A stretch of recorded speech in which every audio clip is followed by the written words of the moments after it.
And again, the right kind of unified in the face of an election campaign. What happened is those margins narrowed, and the Republican Party did much better than expected in 2018. It wasn't a great election by any means, but the idea that this is done now, it's ridiculous, and frankly, it's cynical, pessimistic garbage pushed by people who want us to completely give up. Don't give up. We got to keep on fighting. That's the fundamental and most important thing, is the people telling you to give up on the midterms are the people who want us to lose the midterms. Don't listen to them. But what's the game plan? You asked what the game plan is. So I'll give you a little good news and a little bad news on that, because the bad news and the good news about the modern Congress is, whether you agree with this or not, the districts are so gerrymandered, there aren't that many battleground congressional districts left. Like if you go back to 2014, where I think Republicans won like 80 seats in the House, that's not going to happen. Elections like that don't happen anymore. So what we got to fight is 20 or 30 districts where there's actually some real competition in those districts. We got to put a lot of resources. We got to knock on a lot of doors. We got to get out the marginal Trump voter. Because one of the things we saw in 2024 is a lot of our voters, they're dedicated, they love the president, they don't show up in midterm elections. So we got to knock on as many doors and make sure those people get out and vote. We have a game plan, but the House is going to be determined by 20 or 30 seats. We just got to win as many of those as possible. And yes, we can win the midterms in 2026. Thank you. And we should say what's happening in Virginia, you know? Exactly. I mean, and this is the thing. Democrats always overreact. They always overreach. They always do crazy things. And look, there are districts where, you know, MSNBC will say, well, this district, you know, Donald Trump won it by 20 points, and then, you know, this guy only won it by 12 points. That means everything's terrible.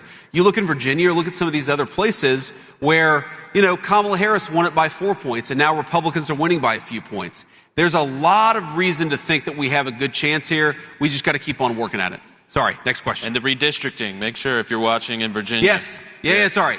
Virginia, vote against the Obama-Spangenberger redistricting plan. Yep. Vote against it. And frankly, the polls are moving in our direction a little bit. We just got to get out there and defeat that ballot measure. Hi, Mr. Vice President. Thank you so much for being here. It's truly incredible that you can come all across the world and then just be in Athens.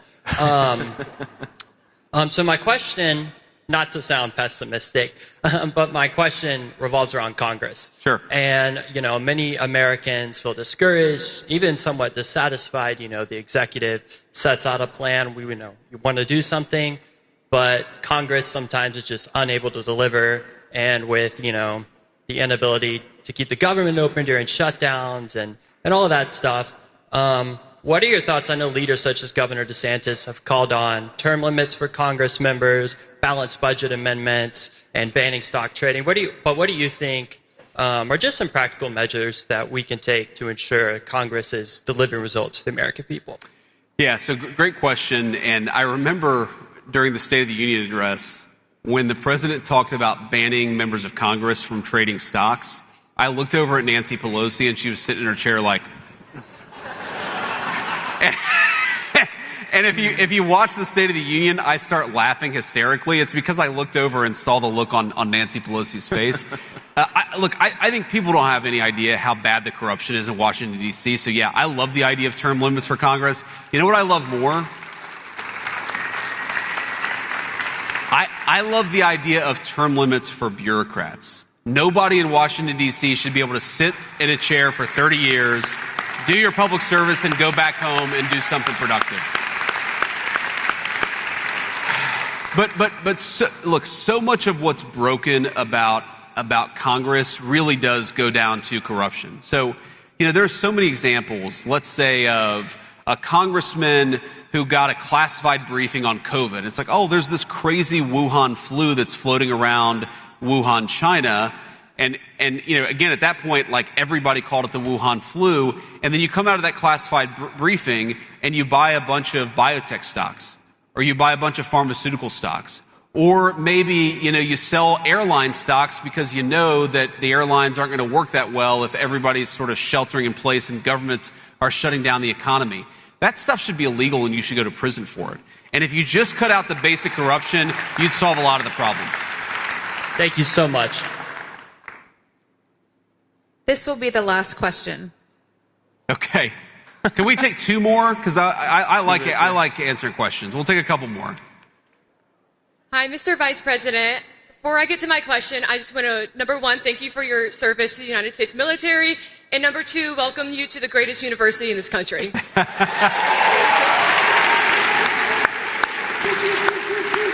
Thank you. My question is, as somebody whose parents adopted 3 children from the foster care system and coming from a broken household yourself, we have seen different sides of a somewhat similar narrative. How would you respond to somebody who says that the only way to succeed in this country is to come from a generationally wealthy family? That's a good question. Wow, I didn't expect that one. Well, first of all, it's just not true. And I think that one of the things that, a very powerful thing that somebody told me is that, disadvantage and unfairness, it is true. Not everybody started at the exact same place. Some people were dealt a much worse hand than others. But what somebody, again, this person gave me a very good piece of advice and said, no matter what hand you were dealt, you have the responsibility to play it as well as you can. And I think that for me at least,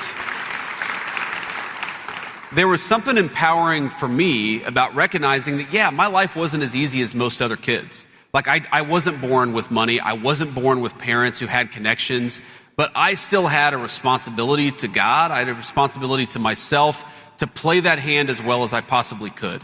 And that was very empowering to me. So I think first the message is, look at the stories. Look at Clarence Thomas. Look at all the people in the United States who have come from very humble beginnings and achieved great things. You can believe, as I do, that we have to do a lot better job by the young people of this country, while at the same time knowing that you are the master of your own destiny. Never give up on yourself and never believe that you're a victim of circumstances, because when you believe that, you will be a victim of circumstances. Thank you so much, and go Dogs. She's trolling you with that. I know. Hi, Mr. Vice President. Hello.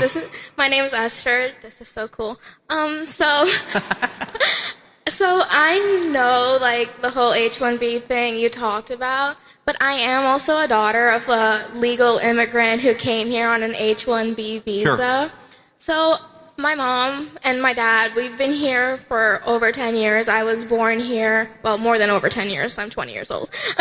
Sorry, I'm a little nervous. That's okay. Take your time. But, for people who have been here on H-1B visas, it's been really hard, getting the green card based on everything with quotas and everything. My family, we're from India. The